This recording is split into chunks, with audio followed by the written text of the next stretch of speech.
Good afternoon, everyone. I'm Ramel Mustafa, Professor and Director of the Lawrence National Center for Policy and Management at Ivy Business School at Western University. It is wonderful to see so many of you logging into the webinar, municipal, provincial, and federal leaders, industry partners, economic development teams, policy wonks, concerned citizens, and students who voluntarily chose a trade webinar on a Thursday afternoon with exams just around the corner. Thank you, and welcome to Cities at the Front Lines of Trade Disruption, How Municipalities Can Strengthen Canada's Economic Resilience. Let me start by briefly noting why we're talking about trade and cities in the same breath. Well, because trade shocks don't politely wait at the border. They don't knock on the minister's door. They show up at the front door of our municipalities. In local factories suddenly pausing production, in small businesses wondering whether their supply chains will survive, in workers facing uncertain schedules, in economic development teams doing emergency triage on stalled investments, and in mayors' inboxes, which, as I've learned, are already overflowing from everything else they're responsible for. In short, trade may be negotiated nationally, but it is lived locally. And Canada is facing one of its most challenging trade periods in decades. Trade negotiations with our most important partner continue to unfold unpredictably and currently appear stalled, with business investment slowing, unemployment rising, and overall economic growth softening. But here's the hopeful part. Cities aren't just absorbing the shock, and we're going to hear many are leading the adaptation. And the effective coordination between municipal, provincial, and federal government is key to turning the challenges into opportunities. That is why we're here today to explore how cities can strengthen Canada's economic resilience and how Canada can better align with and support the municipalities driving this critical work. We're fortunate to have an exceptional panel to help us unpack all this. First, providing an insider perspective on the current state of play in trade, we have David Patterson, Ontario's representative in Washington, D.C. David has held several board positions with major trade organizations, including serving as the chair of the board of the Canadian Chamber of Commerce, and has advised companies such as GM Canada, BlackBerry, and Manulife on government affairs. Welcome, David. Thanks, Ramel. We're also thrilled to have Mayor Josh Morgan from Central Canada, the 65th Mayor of London, Ontario, and chair of the Big City Mayors Caucus, where he helps lead national coordination on housing, infrastructure, and intergovernmental relations. A former deputy mayor and budget chair, Josh brings more than a decade of municipal leadership and is, on a personal note, a proud Western alumnus. Welcome, Mayor Morgan. Additionally, we have Mayor Donna Reardon from the East, from the city of St. John, New Brunswick. Mayor Reardon, having served multiple terms, brings more than a decade of municipal experience to her role. Building on her time on Common Council, Donna has been deeply engaged in community revitalization and in strengthening the city's economic foundations in a region shaped by major industrial activity. Welcome, Mayor Reardon. Thank you so much, Ramel, for inviting me. Pleasure to be here. Terrific. And we also have Mayor Alana Natu from the West, from Sturgeon County, Alberta. Now serving her third term, Mayor Natu has been a leading voice on rural economic development and regional collaboration, supporting diversification across agriculture, energy, and advanced industry. Alana has led regional initiatives through her roles with the Edmonton Region Hydrogen Hub and Alberta's Industrial Heartland. Welcome, Mayor Natu. Thank you. Thank you all for being here. So why don't we get started? And, I would like to start on the current state of play in trade, if I could. And I would like to go to David. We'll begin with you. You're in Washington every day, absorbing the signals, the noise, and everything in between. From where you sit, what are some of the key dynamics shaping current U.S.-Canada trade, relations. And what is the latest? Sure, Ramel. Well, thank you again for inviting me to do this with such an illustrious group of our best mayors. So this is great. So let me start to set the table a bit from our perspective here in Washington. And as you say, I've been here working in the Canadian Embassy for the last 2 years. And they've been exciting 2 years from the election through to all the very consequential economic impacts of the trade changes that have taken place under the Trump administration. And I think this will go down in our history books as a one of those times when, on a world basis, we are going to change economies as a result of some of the things that we're going through.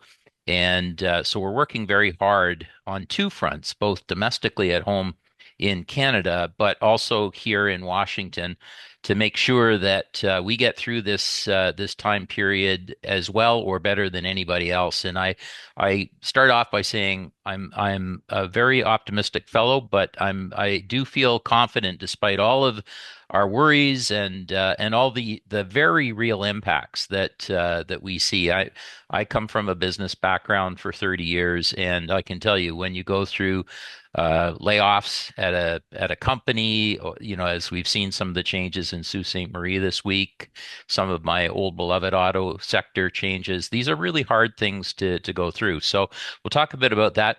But let me just give you a quick snapshot of where we stand on trade. And I think to do it, I've got to take us back not just to the start of the Trump administration, but to March of this year. I was down here with Premier Ford, meeting with the Secretary of Commerce and the head of USTR. And at that time, something really important happened that set the table for us in that Canada, because of the USMCA, along with Mexico, got a number of exemptions from the application of first the sort of base or what they referred to as our fentanyl tariffs. They have a base tariff for countries around the world. And so that was very important and gave us the ability for a lot of our merchandise trade to continue between Canada and the United States. So that's sort of a starting point. So we started off with some good news in that regard. April 2nd, that was Liberation Day down here, and that's when the world got their list of tariffs. Everything from islands with penguins to major sectors of the world economy realized that they're going to have a tariff, which means that American businesses were going to have to pay money to bring goods in from those countries. So keeping in mind, as we often hear, tariffs are taxes on American companies to be able to bring goods in from Canada and other places. But keep in mind, it's not just something happening to Canada; it's happening to countries all around the world. Um, we at that time got the application of what we call sort of sectoral tariffs, or they come under you often hear them referred to as Section 232 tariffs. And we started to see those roll out as tariffs on imports to the United States of automobiles, steel, aluminum, of course, copper, and a number of other sectoral areas. And we are punished by those, as are others in the world. And for example, our steel and aluminum tariffs are a 50% tariff that has to be paid if you are to export from Sault Ste. Marie down into the United States. And so that is what is really causing, our first and biggest hurt. And in Ontario, we are, as the sort of industrial center of Canada, really feeling those in many important kinds of ways. Canada and China were the only two countries on the planet that retaliated against the United States. And Canada put retaliatory tariffs in place and then realized that a lot of the things that we'd tariffed are things we really need to make other things. And so we started to adjust those lists. And so that's been an important sort of development. And then starting in sort of the summertime, we had the Carney government come in place and worked very hard towards trying to get deals to reduce those tariffs, those 232 tariffs, not without success, I will say, at this point. And can talk about ads and things like that that stalled negotiations. I frankly don't think it was entirely the Ontario ad that did that. There were a variety of reasons, but we stalled those discussions, and now here we are. And this is an important week right now because I think we have here in Washington a number of the testimony taking place from companies about the impact of tariffs, but importantly, what to do about the underlying USMCA agreement, or as we call it, CUSMA. And so we have a number of Canadians down here testifying. We've been essentially testifying with the administration and with Congress for 2 years and explaining to the United States from our point of view the importance of it. And with my bias coming from the chamber and from business, I always like to remind people that trade is done not between countries, but it's done between companies. And Hmm. even when you have a trade agreement with a country around the world, that doesn't mean you automatically do trade. You need to help your companies to be able to get out there and do that kind of work. And so this has been a massive adjustment for people David, in if doing I that. may quickly follow up on that, are you hearing conversations from the American side at the, USTR discussions, whether there's a support to keep, the CUSMA as we know it is, or where's that discussion going, so to Well, speak? just today we've seen comments from Ambassador Jameson Greer, yesterday from President Trump, that he doesn't necessarily feel he needs to see the USMCA agreement renewed. He is posited that he might see it split into two so that there's separate agreements for Canada and Mexico. Hmm. And so this is all part of the Trump negotiating approach. We should not freak out too much. We will probably hear the president say that he would be happy to cancel the agreement. That would have enormous economic impacts, not Hmm. just on us, but on the United States itself. Because, of course, we are their biggest customer in the world. We buy more than twice as much from the United States as does China. And so we will go through a lot of this. And so really for the next 6 months, this past year, it's pretty much been the preliminaries. This next Hmm. year, we have three major things that are going to take place. One is a Supreme Court decision that will Hmm. decide whether or not some of these tariffs are legal. And if they're struck down, we may have them replaced, and we may be able to sustain our exemptions that I started off talking about, or we may lose them. And so we could have some real risk in that. The second thing is by July 1st, we either come up with some kind of revision and Hmm. solve a list of, I'd say, about 25 major problems for either Mexico or ourselves, or we're into either renewal of the thing, if we can solve those, or we're into a major renegotiation on a year-to-year basis for 16 years. And that does not mean certainty when you're in the business community. And so we want to do Right. everything we can in the next 6 months to try and solve those problems. There are problems both for Mexico and problems for Canada. And I think, frankly, what we're seeing here today is that the problems for Mexico are quite serious.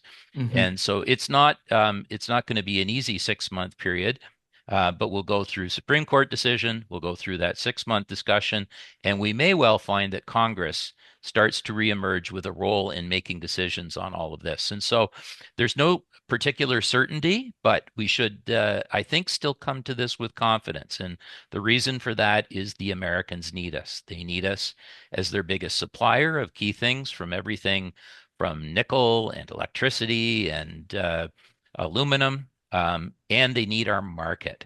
We Right. buy more than anybody else. We buy 5 times more cars than Mexicans buy.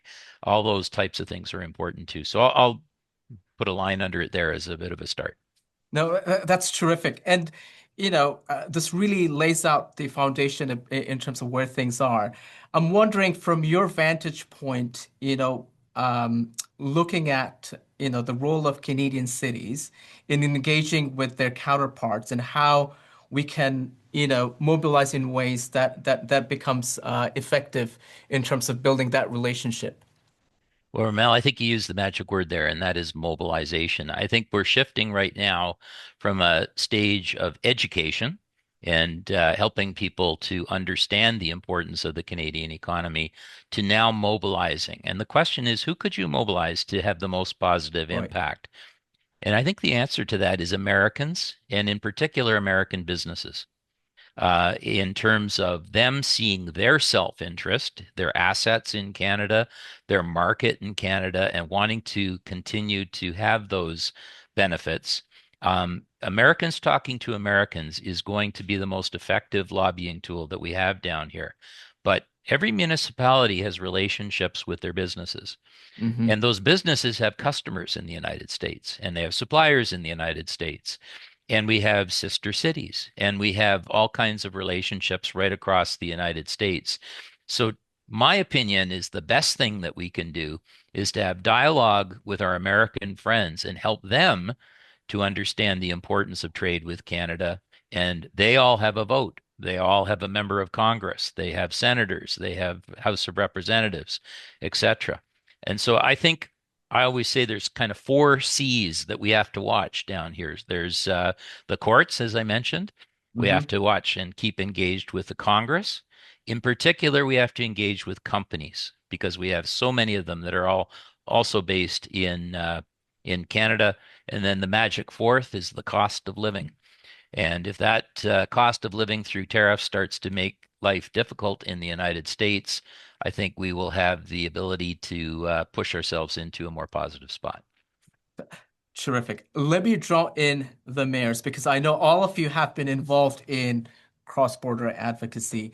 Uh, could you briefly describe some of the steps your cities have taken and where you see maybe opportunities for strengthening that engagement? And maybe we'll start with Mayor Morgan and then go to Mayor Natu and Mayor Reardon. Josh, if you would speak to it. Yeah, I'm happy to, and I want to thank David first off for the work that he's doing in Washington. He's been a great resource for us as mayors across the country to have intel on the ground, and in fact, for those of us who've actually traveled to Washington to work directly with David, which I had the privilege of doing on behalf of Canada's big city mayors. The intel that he has on the ground and the relationships that he's built are really quite impressive in Washington. And I remember being there with all the premiers in a room with U.S. congressmen and senators, and that was quite a sight to see the how united Canada's premiers were in that room in their advocacy and their approach. And I think that that's something to keep in mind. But what we're doing in our advocacy approach on the ground, it ranges in scope from local to international. As I just Hmm. mentioned, through international associations and organizations, we do have connections there. We work closely with their premiers in the federal government. But as municipalities, we also have organizations we're a part of. The Federation of Canadian Municipalities has its counterparts in the United States, like the U.S. Conference of Mayors, the National League of Cities. We have positive ongoing relationships with those counterparts in the U.S. And as David said, all those counterparts have relationships with businesses, individuals, their constituents on the ground who have influence in Washington. And David's exactly right. Americans talking to Americans is a very powerful thing. We've tried to work through the Council of the Federation and Canada's national government and provincial and territorial leaders to say municipalities certainly have a role. We have a really important role in both the connections that we have in U.S. cities, but also in the on-the-ground intel that we can develop on how those decisions are being impacted within our cities. That's Hmm. why I know a number of mayors, including myself, have formed our local response teams. I formed something called the London Economic Response Team. I want to thank Councillor Rahman from my council for the work that she's done in helping me lead that. And that includes our Economic Development Corporation, Chamber of Commerce, representatives from manufacturing, tourism, others, to come together to really branch out and say, how is this impacting our community? So let me tell you like one really powerful example on how municipalities can play a role from my community. We have a company in London called Trojan Technologies, Hmm. and you might not have heard of them yourself, but you probably have heard of their technology. They do UV filtering and provide clean water systems. That company, just down the road from where I am here, has 2,600 cities and municipalities in the United States that are their customers, representing 49 of 50 states. One third of all water utilities in the US use their products, and 50% of Hmm. the large cities in the US use their products. That includes New York, Los Angeles, Chicago, Houston, Phoenix, Philadelphia, San Antonio. the connections that they have internationally with those cities and customers in those cities, whether they're industrial or large water users, is a very powerful example of why these relationships are important. And I can tell you they are lucky because they fall under the CUSMA or USMCA agreement. So they are currently exempt from tariffs. But should that agreement change, there would be significant impacts on the costs of all of those US municipalities and all of their customers and all of their residents. And so being aware of that, just in my city with one company, the massive connection and potential cost appreciation for Americans in their everyday life on something like clean drinking water, I think is one example on how we can leverage what David's saying, and that's find those connections, build the relationships, leverage the ability to convince, educate, and advocate to Americans to advocate to their administration that a bad renegotiation of CUSMA or the extension of tariffs is just going to cost Americans a lot more money. I know. Clearly, I mean, there's so many things that we're so integrated and we produce that there isn't really a good substitute for over there, right? And so these business connections are really important and to, create these cases where which, our businesses as well as our cities can then use that advocacy and let cities and other organizations there know that there is this codependence, if you will. Alana, if I could go to you, please. Thank you. I think what municipal leaders focus on is keeping cost of living and the immediate needs of our residents top of mind. And we can see just the issues around rising food costs with the inability to move cattle across the border. We're seeing huge increases in beef prices, and we know that processing beef is creating some challenges and job losses in central and northern states as well. We've also seen initially some issues with some of our oat production that is shipped into the U.S. to meet the majority of U.S. Plant protein through oat milks, et cetera. There was a brief interruption there when these tariffs came in, which created quite some concern here because when farmers that I represent are planning their crop rotations, they plan those over 3 and 4 years. So suddenly, if you don't have an off-taker for your oats, you can't just pivot over a number of days. But luckily, some of the brief interruptions that some of our oat producers and manufacturers saw have leveled out because their U.S. customers realized that they really just needed to keep these channels open. But just to comment on the importance of relationships, because businesses, business to business, it is people to people. And so just like Josh, I was down to Washington with the U.S. Conference of Mayors and the Federation of Canadian Municipalities in April. And there was a number of mayors from Canada, U.S., and Mexico there, all bringing the human side and the stories of what the actual costs on the ground are, the costs of uncertainty, the costs of social unrest, and the rising cost of food insecurity, which creates national insecurity issues and largely economic insecurities as well. So we are grateful for those relationships. And I know, my MLA is constantly heading down to the States to continue to build those relationships.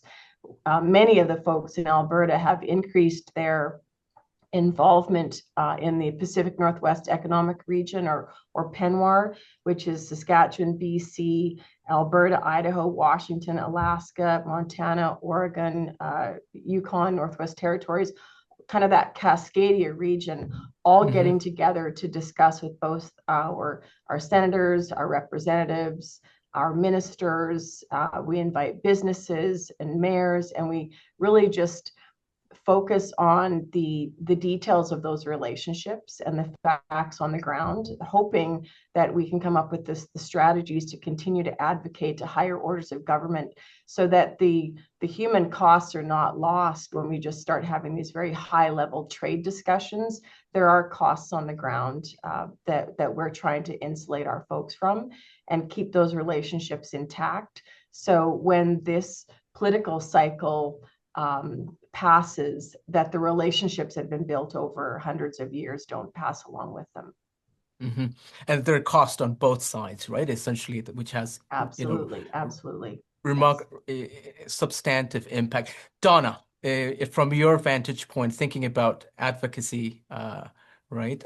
If you could weigh in on this. Sure, advocacy and engagement. I think the other two mayors have covered off a lot of it, but I think at the bottom line is what David said. It's person to person, and we need to keep that top of mind. I was down to Florida, down to Tampa for the U.S. Congress of Mayors as well. I think there were 600 mayors there. And, our beef is not with the US, it's with the policy. And so how do we keep, bringing that message back? And while I was down there, I was told that 8 million jobs in the US are linked with the trade, just the trade industry. And while I was in Florida, I was told that 8% of their land and housing is owned by Canadians. Yep. So like our voice is down there in a lot of ways. So we need to make sure that we just keep, I think, just keep advocating and keep doing the person to person talk, because that's what's going to make the difference for us. It needs to come from the grassroots of the US. It needs to come from the population, and that demand to continue this relationship and to have a working relationship between the two countries needs to come there. It can't come from the top down. So that's so important. So I've met with the Senator of Maine, Janet Mills, and we've met with the Chamber of Commerce with Maine. We're only an hour from the border to Maine. And so, we've been working those files as well.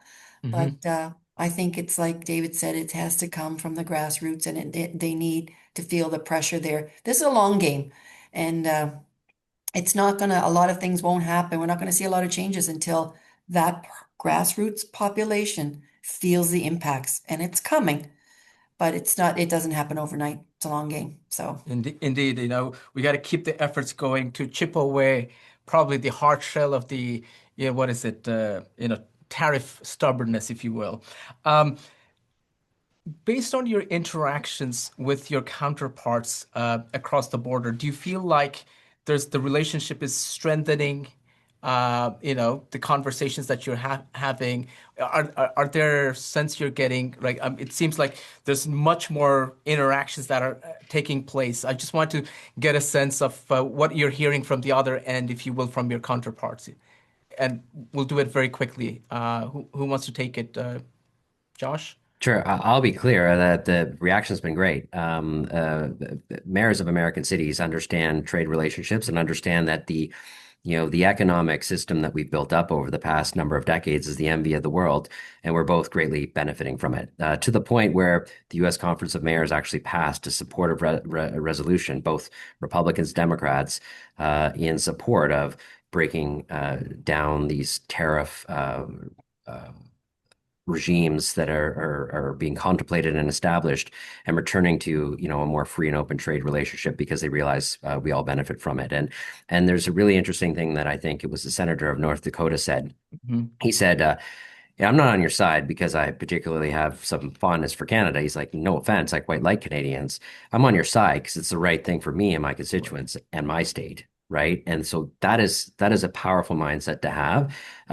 We don't expect to have any favors from our American friends, but it is in their own self-interest for us to have a thriving and robust economic relationship without a lot of trade barriers in the way of them, to the advantage of our constituents and theirs, and our companies and theirs. So I think the reception's been very, very good at the municipal and business level. That's great to hear.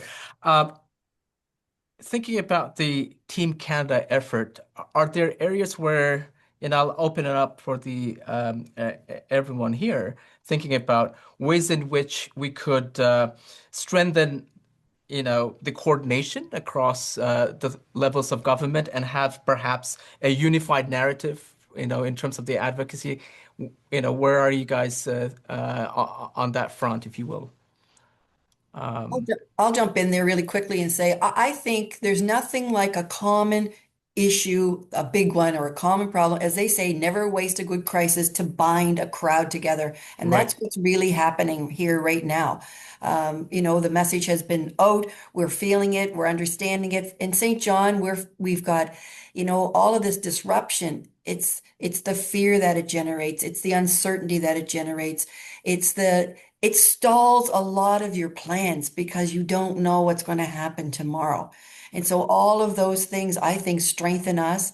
And just, for me, meeting, Alana and Josh and David and you, like it's all these relationships that we're building across the country as well. And I think it's that talk across the country that we need to figure out how are we going to go forward? Like, what is it that will, help us diversify? What is it that will help us, change course? Like, we're looking now to, don't want to look back and say, we did this and this is what's happened. We're now looking to see what is the change and how can Right. we enact it?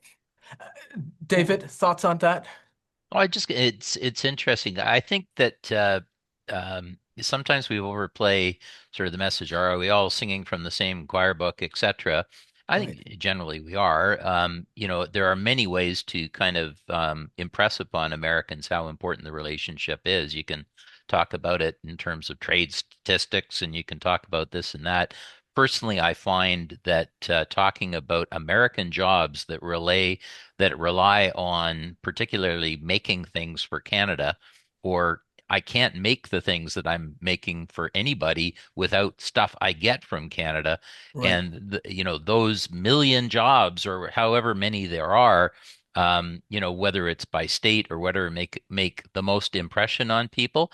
But I think the actual word is collaboration. In that, Hmm. so I'm here in the embassy and I work every day. On the other side of that wall is my counterpart from Alberta. Down the hall is my counterpart from Manitoba.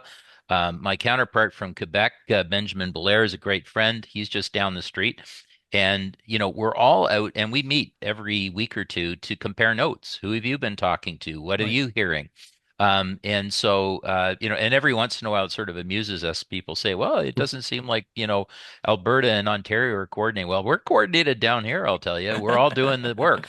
And, we're on Capitol Hill every day meeting with people. I've met with over 100 Republican senators and members of Congress since I've been down here for the last 2 years. I haven't had a bad meeting yet. Hmm.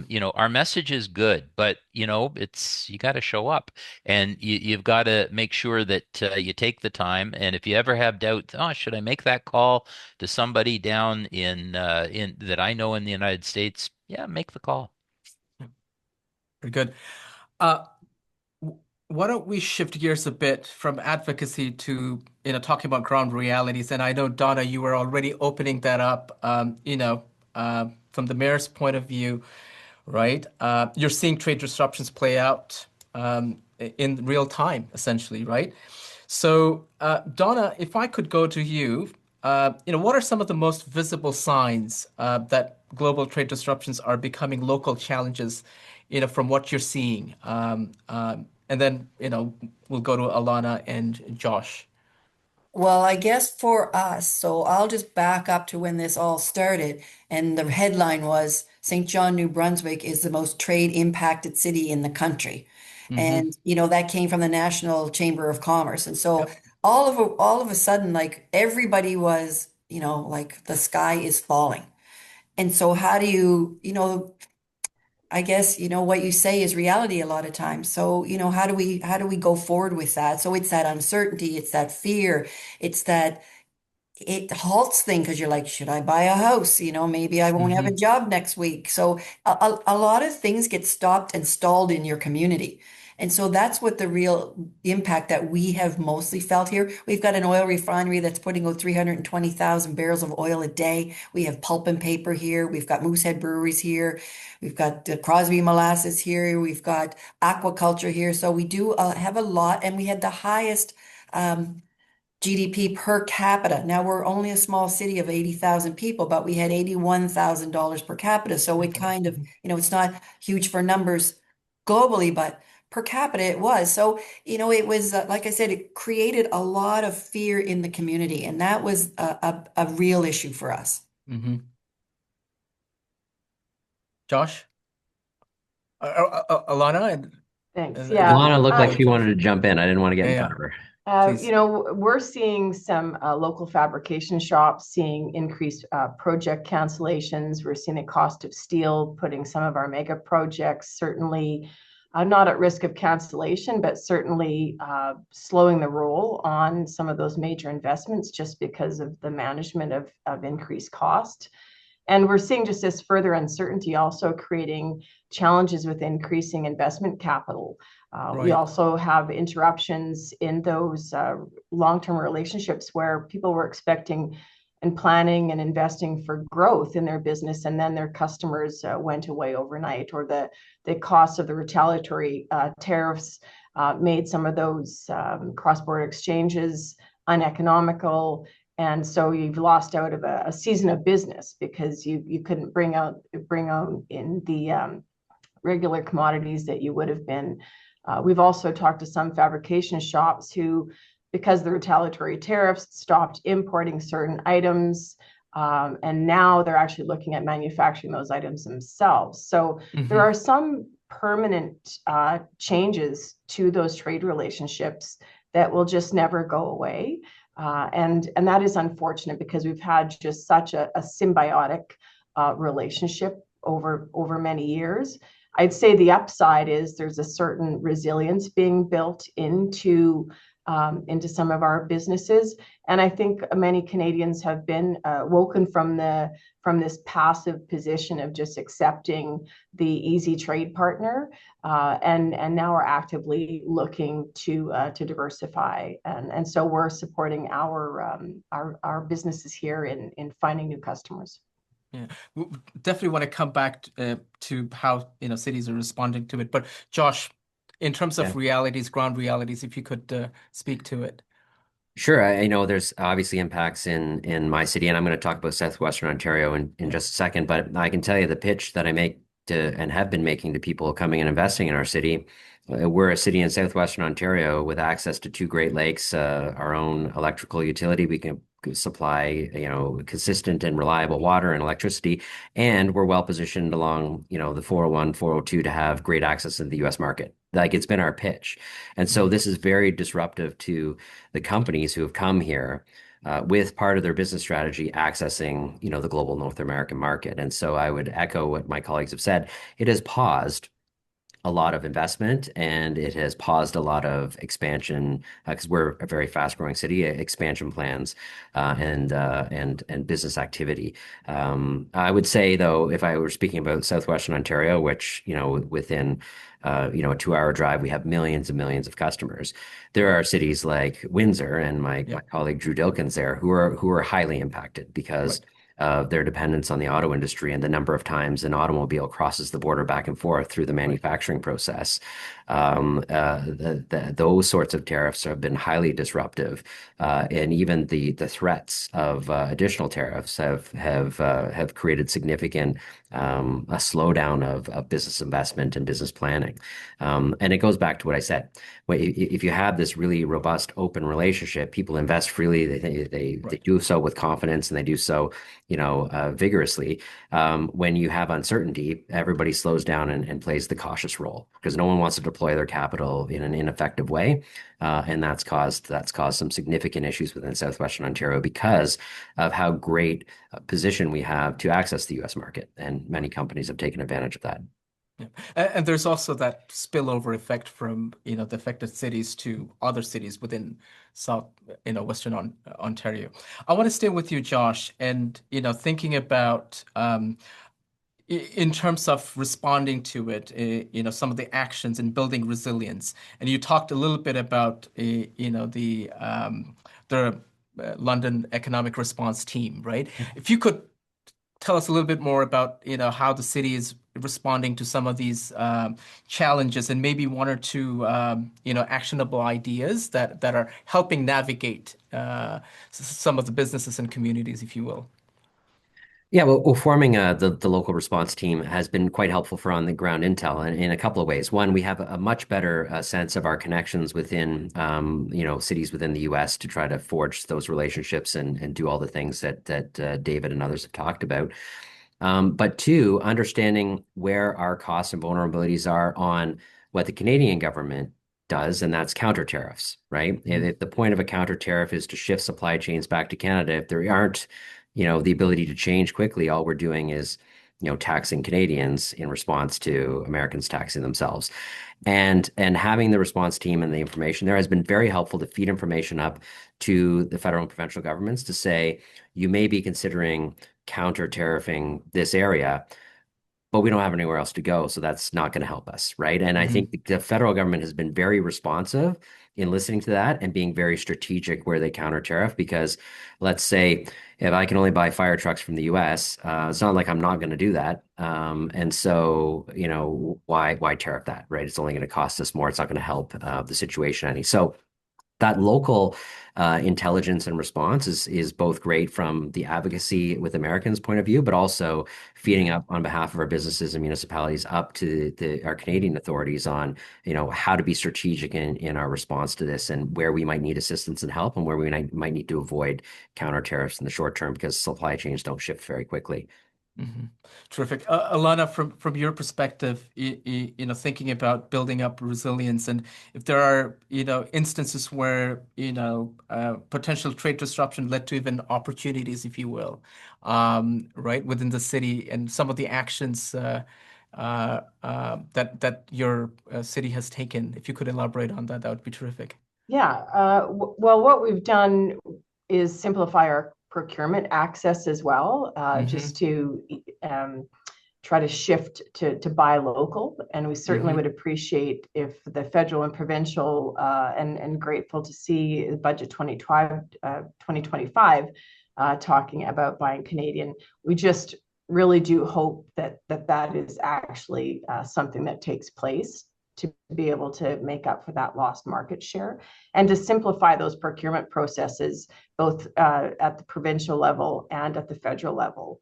And something we've been working on for the last 8 years was understanding federal procurement with respect to defense, because we saw opportunities there, having the Canadian Forces based Edmonton in Sturgeon County, and as well as strong aviation and aerospace sector.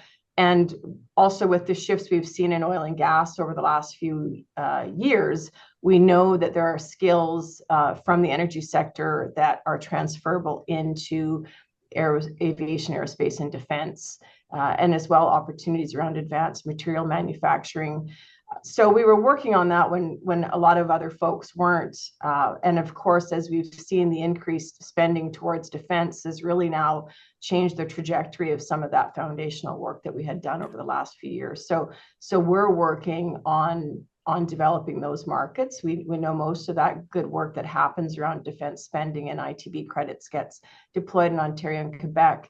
But we also know that there is a great opportunity to be able to draw some of that increased spending here and support the base that will be growing by thousands of folks moving onto that base as well, and the return of the Air Force. So we're certainly seizing those opportunities, and as well just the situation of where Edmonton is, being one of the largest, most northern populated city in North America. It gives us logistics advantage as well in dealing with the securing the north.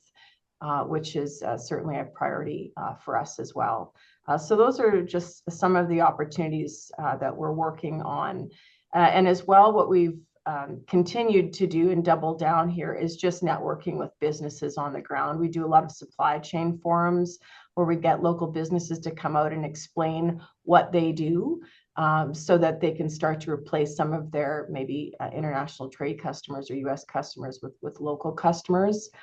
And we've also shepherded some of those businesses that we understand what they're manufacturing or what services they're offering.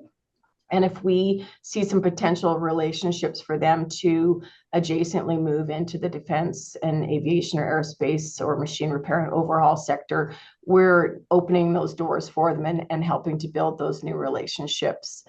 So we're diversifying and simplifying procurement as much as possible. And I want to go back in a bit and open up, that there's broader opportunities that Canada has and should pursue, have that conversation more broadly. But Donna, from your perspective, thinking about resilience and responses, especially the early days, what are some of the key, steps that your good city has taken right? To cushion some of that blow, if you Well, will. some of the things that we've been working on, if we're immediately start to, strengthen our relationships with who we have for Right. trading partners. And we've also strengthened our relationship with our regional agencies, with the port. We're fortunate in St. John that we do have the port, and most of their business trade is across the Atlantic. And so we already have those relationships. We just need to now build them out and strengthen them. So that's, unique in a way to us, but it's a real advantage for us. And then we've been investing in infrastructure as well. So we look at increasing our industrial park. Mm-hmm. We've done some zoning and rezoning to make sure that we have, those things in place as well. Like Alana, we've rewritten our procurement policy, and that we had a real demand from the public to do that, which was wonderful because it's that buy local. I mean, obviously, like Josh says, you're not going to be able to buy everything locally, but so we do have a procurement policy now with that. And then I think the other thing for all of us is that we need to look at what our assets and advantages are in each city, and then how do we sing, our own song? Like I don't find Canadians were great at that, but we need to Mm-hmm. start promoting ourselves. So what's, as Josh would say, what's the pitch here? So for us, well, I mean, the port's fantastic, but it's huge. It doesn't need to be dredged as much as some of the other places. The ships can get in there. It's got a 30-foot differential for water on with the tides. It doesn't freeze. I mean, it's those sorts of messages that we need to keep getting out so that our whole country understands what we have here and that we can understand what the rest of the country has. And I will say the same thing, I think, as David said, don't panic. I mean, I remember in 2014 when the price of oil was going down out west, they were laying off 2,000 people a day. Yeah, You know, indeed. so so there is an evolution and a story with trade and with business. So I think we just need to batten down the hatches and weather the storm. But I think what will come out of it is these relationships that, will that's what our future is, and that's what we're looking for is the future. I Yeah. think the U.S. has been our Indeed. past. Let me jump in with one piece because Please. there's something that all of us touched on, but I don't think we said it outright. One of the resilient pieces is the people in our cities and communities. In our cities, we have become much more diverse and Mm-hmm. multicultural than we ever have been before.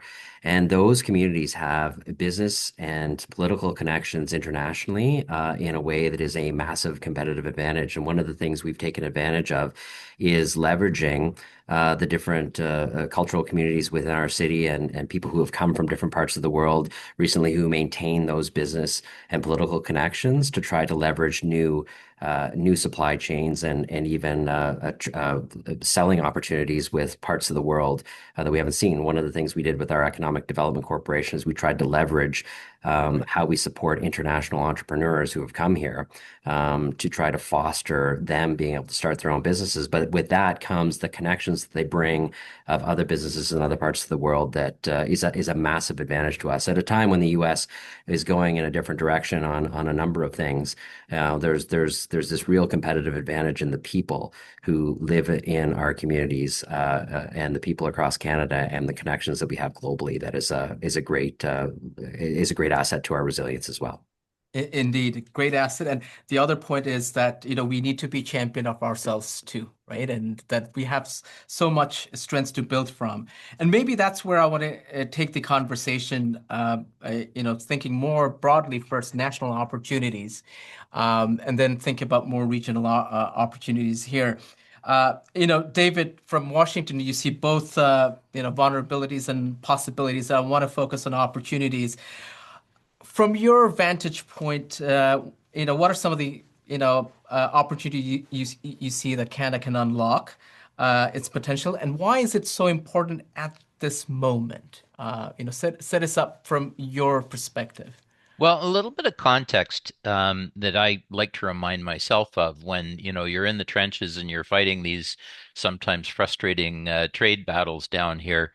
Um, trade does matter more to us as Canadians than to most any other country. So, for example, Indeed. we have 75% of our exports go to the United States. That contrasts to 10% of China's exports go to the United States. So what that means is that when you have disruption of trade and the application of tariffs, it hurts us more than most any other country out there, other than Mexico, which is sort of similar.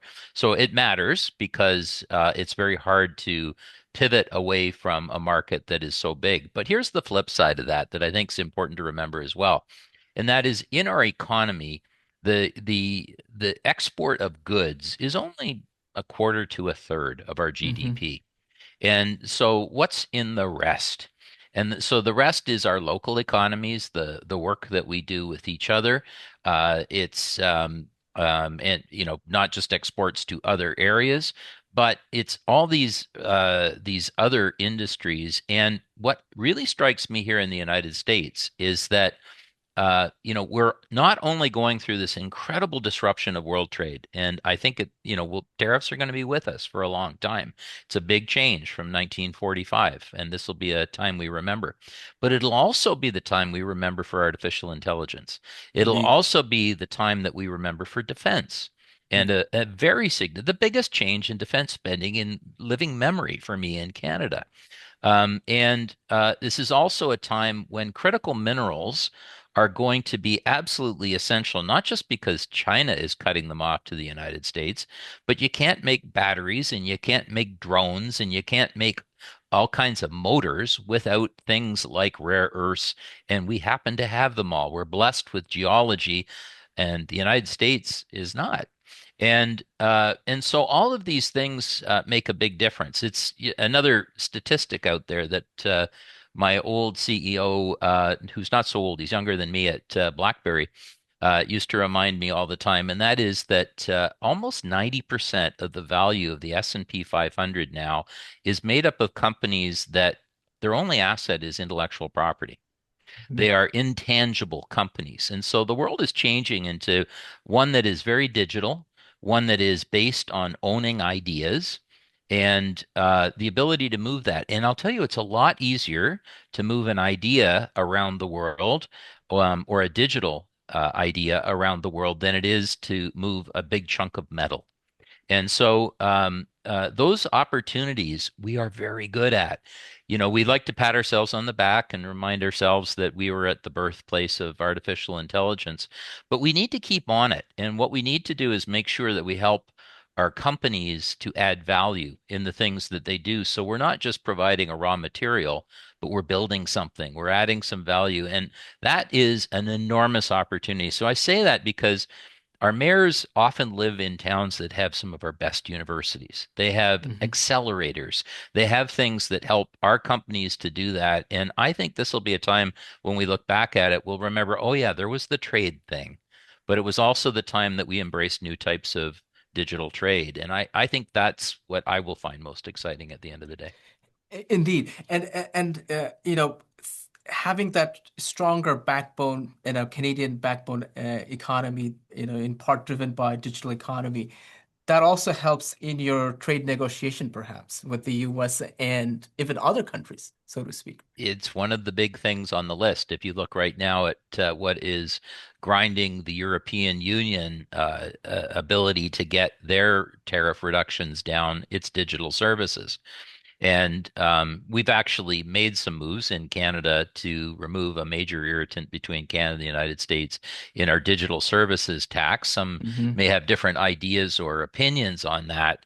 But if we want to be part of that massive investment area, if we want to be the provider of electricity that you absolutely need if you're going to grow compute, all those types of things, then we need to think about those for the future. So it's not just defending the economy of the early 1900s, it's building the economy of the next century.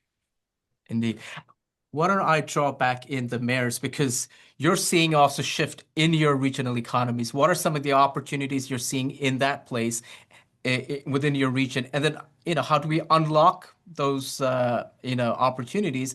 And then we're going to get into, the coordination and collaboration that is needed across federal and provincial and municipal government. So, if I could start with Josh, maybe talking about, opportunities as you're seeing as the economic landscape is shifting. What are you seeing some of the opportunities in this area? Yeah, I think, the city of London had to start thinking about this a number of years ago when we were heavily dependent upon the manufacturing industry, and there were a couple of very tough years a few decades back, where we started to transition and diversify our economy into what is a competitive advantage in southwestern Ontario, and that's agri-food and agri-food processing, right? We have a beautiful farmland around us that produces some of the best quality crops and produce and animal stock in the world. And the City of London has moved aggressively into agri-food and agri-food processing and manufacturing. And the world needs food. So whether it's the United States or elsewhere, the diversification of our economy into products that are needed globally, and have widespread reach across the world has been a great advantage to us, and something we continue to lean into. And I mean, recently we just had an Italian pasta maker come and make their Indeed. first foray into North America right here in our city, because of the advantages I mentioned before, but also because we've decided that we would diversify in that space. But also, as to David's point, we have significant healthcare industry, significant post-secondary, and have been a growing a center for technology, in North America as well. And so the trick is not to try to just double down on any one of those things, but kind of lean into all of them and create a resilience, so that as the economy moves up and down through the normal cycles, let alone trade disruptions, that you've got a level of resilience built right into it. And the other thing that we ended up doing is, we ended up having our Economic Development Corporation go out and say, let's actually showcase all the products that are built regionally, Indeed. right? And so if Hmm. someone says, I want to buy Canadian, the great thing is, we could put on a website a list of, here's, a few thousand things that are produced locally. So if you need one of these things, here's where you can get it locally, and actually being a conduit for getting that information out to those who, because buy Canadian or buy local is, an easy thing to say. It's a little harder to do if you don't know where things are made. So we can help with that as well. So we're kind of trying to do all of that at once, because building resiliency means doing many things at the same time in many different spaces. Terrific. And just on that note, I mean, Western is also connected with the, technology and other ecosystem with many startups that are coming in. It's quite vibrant, including some of the AI startups that are trying to, scale, if you would. Donna, if I could go to you next in thinking about opportunities that you're seeing, within, St. John, right? And the economy is shifting, but there's still lots of opportunities that are coming and knocking at your door. There are so many opportunities because one of the things that Canada is offering right now is stability. Yeah. And usually our industrial parks, we usually have like, I mean, three, four, sort of projects kind of coming down the line that, are looking for space and we're sort of working through. We've got 79 right now, which is very unusual. So, we're seeing that interest in Canada. You've got the brain gain. We're seeing that with professionals. So, and then by trade, I'm a dietitian. So I love Josh's comment about food and Mhm. agriculture because as a country, we don't even know if we could feed ourselves at the end of the day. And, for growth, a lot of growth is sprawl into what was farmland at one time. So I love that we will be looking at food security as well as a country and as regions. So there's so many opportunities. We've got right now Beacon AI is looking at potentially putting a data center in St. John. So we're asking, or I'm going to say, like, what are we doing with that heat? And Mhm. so could we partner with a greenhouse for that excess heat? So how are we capturing the energy that we have? How are we reusing the energy that we have? The artificial intelligence, which David already mentioned. There's so many opportunities. My term is up in May, and I'm like, I don't know, I may have to join the crowd again because it's a super exciting time to be in a leadership role. It is challenging, but also exciting time indeed. Very.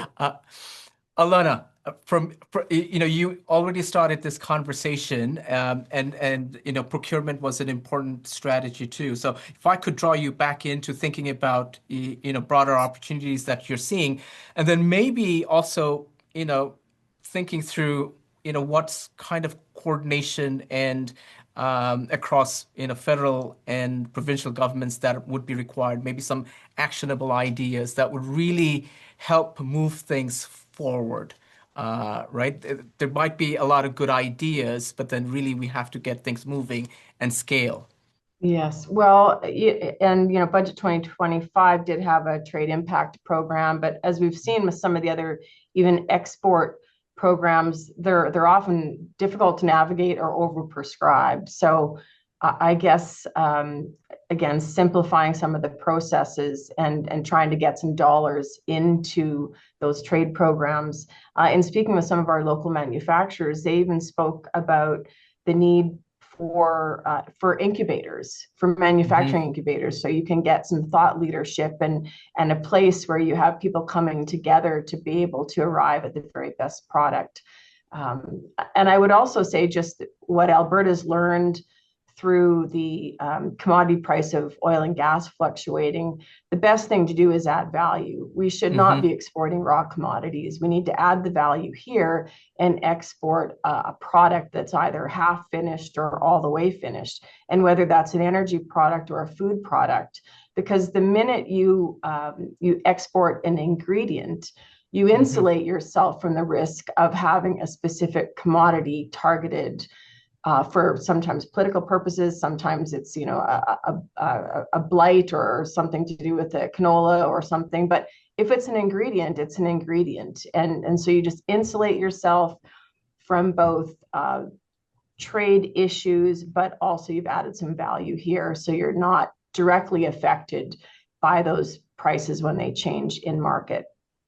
But back to some of the opportunities around defense. The industrial and technological benefit means that foreign companies that receive defense spending contracts valued at over $100 million must invest an equivalent amount of that contract in the Canadian economy.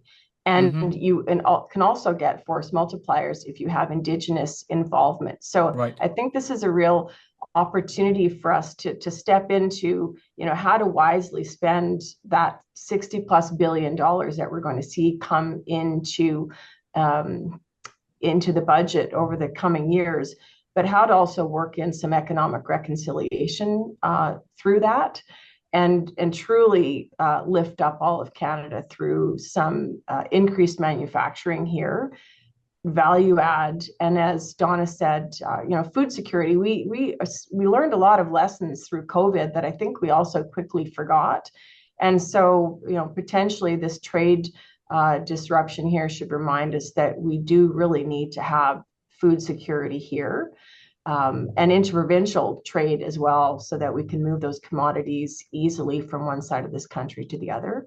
And so those are all things that we're working on, supporting those businesses and growing, and access to capital. Again, that's I think it's important to have conversations with businesses and with local governments, so that the dollars that are spent are deployed in an appropriate place, and that they're deployed in a way that builds confidence. Because if you have good policy and some public dollars going the right place, private capital will follow.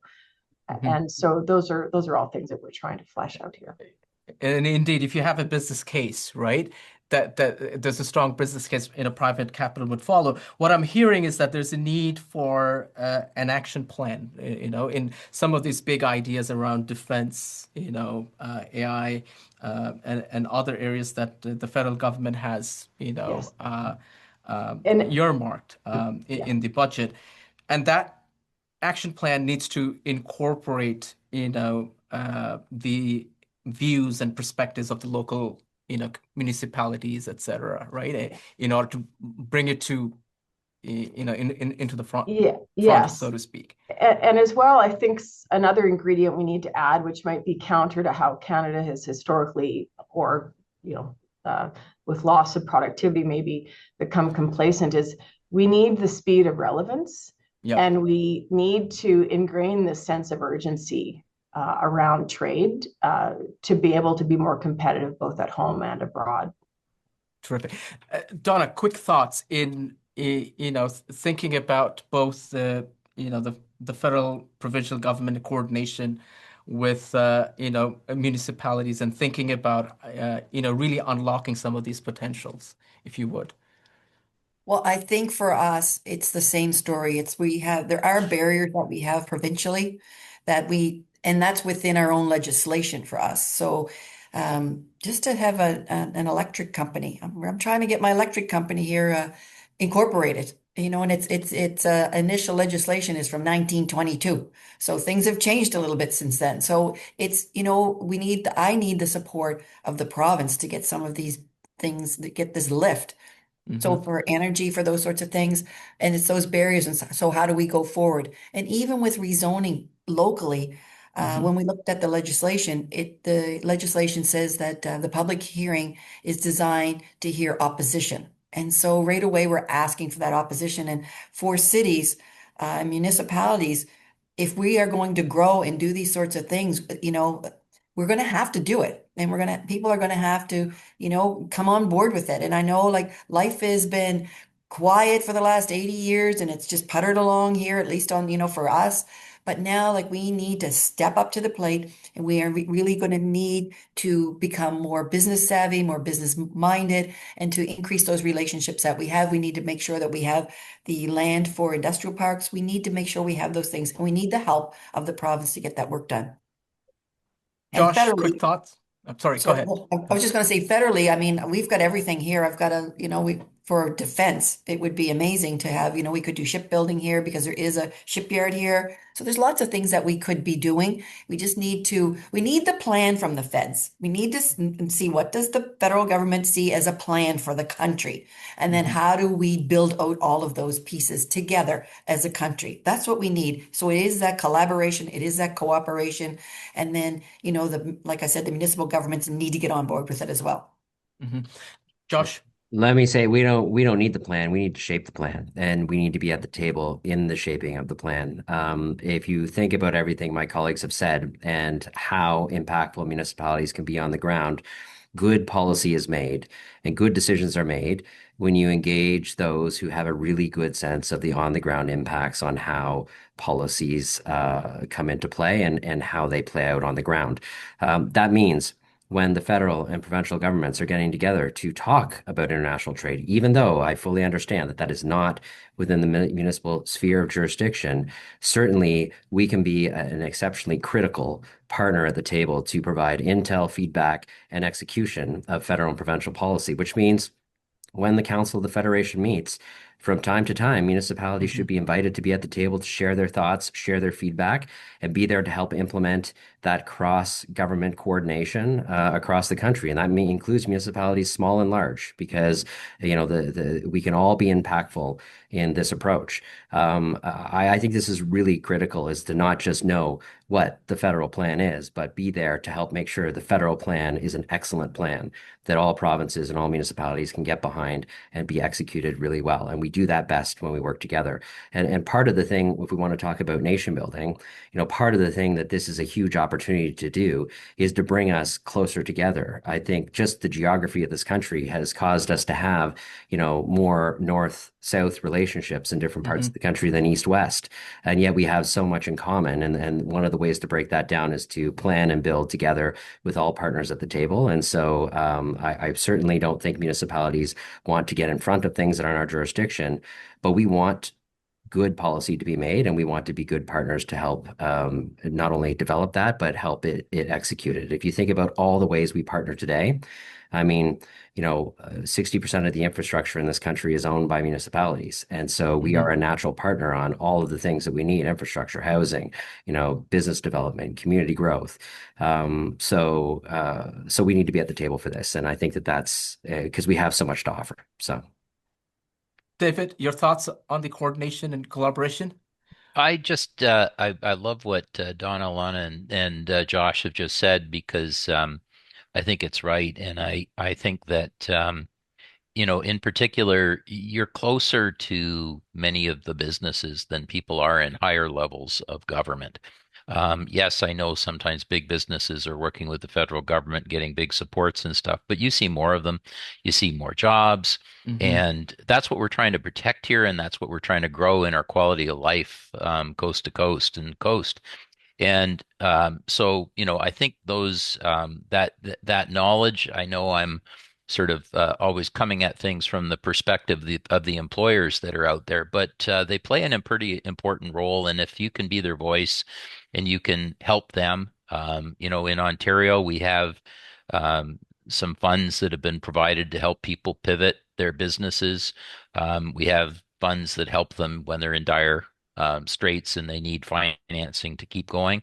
But you know them and you see those things. You see the canaries in the coal mine a lot faster, I think, than many others. And that's such an important part of what we have across Canada. So I just applaud all three of you, and we need more people like you. Indeed. We're going to wrap things up, and we've already incorporated some of the questions that we received from our registrants. If I could have a rapid fire, and we'll start with the mayors, okay? What is your single piece of advice to other municipal leaders preparing for future trade uncertainty and building economic, resilience? So we'll start with Donna, then go to Alana, and then finish with Josh. Don't Donna. panic. Plan strategy. It's Okay, doable. The future is bright. indeed. Alana? Yeah, I'll build off that. Definitely just keep networking and diversify your skill set and encourage your businesses to diversify their products and services. But definitely, although we tend to isolate when we panic, I think it's just the most important time to reach out and build those relationships. Josh? I would say realize you already have everything you need to be successful, right out the door of your city hall and in your community. We have businesses with relationships. We have people with talent. The trick is coordinating them, bringing them together, sharing that information, and then executing on it and coming up with good plans together. But the talent and the resources are already in your cities and communities. Yeah, you just need to organize them. Terrific. And David, what gives you hope from Washington? I have lots of hope. I love the confidence, and that's what we need. The famous rock star from the United States once said, "You got to stand for something or you'll fall for anything." And we've just got to keep that kind of attitude as we deal with the United States. We're going to be fine.